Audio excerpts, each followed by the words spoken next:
The Judgment and the Harvest. Introduction.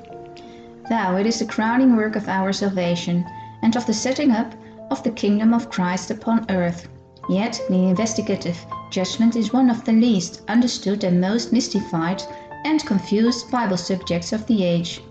Were it not essential to our salvation, the enemy would not have expended every possible effort to envelop it in darkness.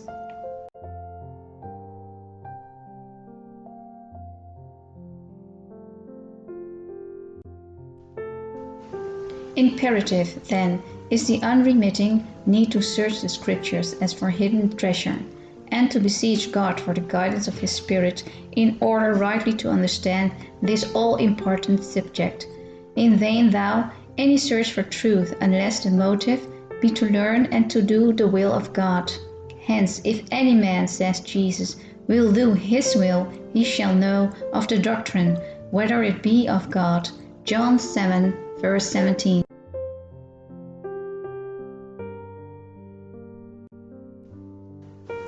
Since the subject of the judgment is taught in types and in parables, and since the Lord explains that His teaching parabolically is so that only His disciples may know the mysteries of the kingdom of heaven, Matthew 13, verse 11, obviously, therefore,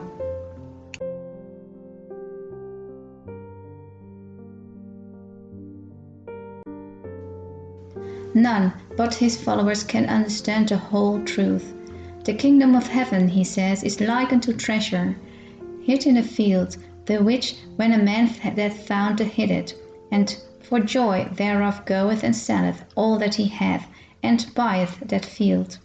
Again, the kingdom of heaven is like unto a merchant man, seeking goodly pearls, who when he had found one pearl of great price, went and sold all that he had, and bought it. Matthew 13, verse 44 to 46.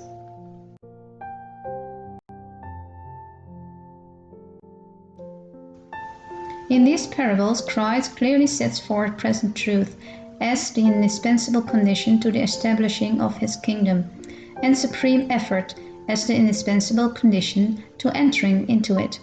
Thus none, declares the spirit of the prophecy, but those who have fortified the mind with the trust of the Bible will stand through the last great conflict. To every soul will come the searching test: shall I obey God rather than man? Decisive hour is even now at hand. Are our feet planted on the rock of God's immutable word? Let us come out of the stupor of presuming on God's grace, yet regarding Him responsible for any consequent issue of our life. He has perfectly done His part in fully charting the narrow path to the kingdom. Now let us do our honest best to follow therein to the end of the way, for the joy that awaits us there. But never shall we do so safe in returning to the old landmarks by forsaking the devil, who has turned God's people from the way, the truth, and the life. John 14, verse 6. Unto a way which seemeth right unto a man, but the end of the which are the ways of death. Proverbs 14, verse 12.